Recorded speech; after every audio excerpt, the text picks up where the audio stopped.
Jonathan, if confirmed as a terror attack, this would be the most serious in Britain since 7/7. Does it look like this was indeed a terror attack, as the police fear?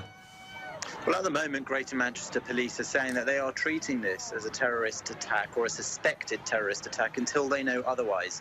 Certainly, it's bearing the hallmarks of a terror attack, with a soft target, which is a music venue, being targeted full of really children, as the audience members of an Areana Grande concert would be. And we're also seeing the response as one that looks very much like a terror attack, with armed police, anti-terror police and bomb disposal squads seen on scene, as well as ambulances there to treat those approximately 50 people that the police have now said are injured. They've released that number saying that there have been 19 dead, initially just saying that there had been numerous fatalities. So with the idea that 19 people have died in the explosion, that 50 others are injured, and that we've seen that sort of response, it does look likely that this may turn out to be a terror attack.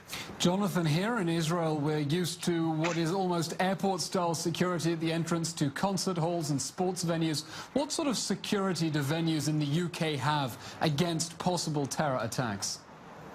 There's usually fairly good security going into these sorts of venues, especially in the last few years, with those attacks taking place across Europe, and very similar attacks, if this turns out to be a terror attack, having happened in Paris, of course, at the Bataclan, a smaller venue, but nonetheless a music venue.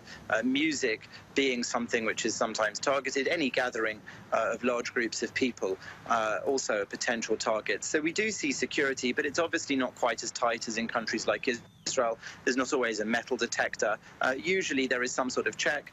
People are checked individually, and the potential for attack is obviously reduced that way. But if this took place in the foyer of the arena, then that could point to a clue as to how this could happen. Again, we've seen that happen in other terror attacks, where the attackers, if it's a suicide bomber, have detonated in an area just before security in order to have maximum fatal effect within the arena, but not necessarily having to get in past the full security measures. At the moment, of course, that's just conjecture and speculation. We are still not confirmed that this is a terror attack, though we do have Greater Manchester Police saying that they're treating it as a suspected terror attack for the time being. Jonathan Sacerdoti in London, thank you very much.